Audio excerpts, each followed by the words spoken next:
Hi guys, it's me again, and for today's video, ibabahagi ko sa inyo kung paano mag-process ng visa dito sa Vietnam at kung paano makakuha ng 90-day visa. Yes po, 90-day visa or 3 months. Ang prosesong ito ay maaaring mag-iba depende sa bansa na iyong pinanggalingan at ang layunin ng iyong pagbisita. Narito ang pangkalahatang proseso. Una, alamin ang mga kinakailangang dokumento. Bago ka magtungo sa Vietnam, kailangan mong malaman ng mga kinakailangang dokumento para sa iyong visa application.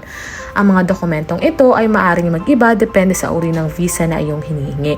Maaaring kinailangan ng iyong pasaporte, visa application form, larawan at iba pang mga dokumento. Sa akin kasi, tourist visa ako nung first time ko dito. At sa mga Pinoy, free visa on arrival po tayo na valid for 21 days. Kaya ang dinala ko lang ay ang passport ko tapos of course yung ticket papuntang Vietnam. Pangalawa naman ay mag-apply ng visa. Pagkatapos mong malaman ng mga kinakailangang dokumento, kailangan mong mag-apply ng visa sa Embahada ng Vietnam or sa konsulado sa iyong bansa. Maaaring kailangan mong mag-fill out ng application form, mag-submit ng mga kinakailangang dokumento, at magbayad ng visa fee. Kung ikaw ay Pinay or Pinoy, katulad ko, hindi mo na kailangan mag-apply ng visa kung ang plano mo lang naman ay magstay ng less than 21 days dito sa Vietnam. Pero kung gusto mo magstay ng mas matagal, kailangan mag-apply ng visa. Pangatlo, maghintay sa visa approval. Yes po, matapos mong mag-apply ng visa, kailangan mong maghintay sa pag-aproba ng iyong visa application. Ang prosesong ito ay maaaring tumagal ng ilang araw hanggang ilang linggo depende sa kasalukuyang patakaran ng Embahada ng Vietnam. Pang-apat naman, pumunta sa Vietnam.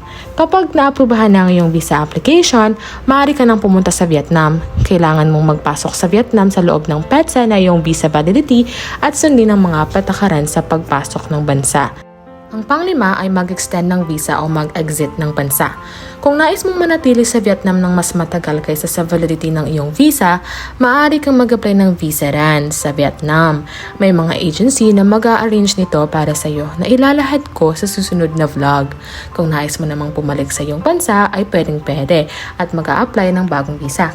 Maaari kang mag-exit ng bansa at muling mag-apply ng visa sa iyong susunod na pagbisita. Mahalaga na tandaan na ang proseso ng visa RAN sa Vietnam ay maaaring mag-iba depende sa mga patakaran at regulasyon ng Embahada ng Vietnam at Vietnam Immigration Department. Ito ay maaaring magbago kaya't mahalaga na magkaroon ng aktwal na impormasyon mula sa mga opisyal na ehensya bago magtungo sa Vietnam. Importante talaga na mag-research din kayo para kapag may ibang regulasyon, alam nyo.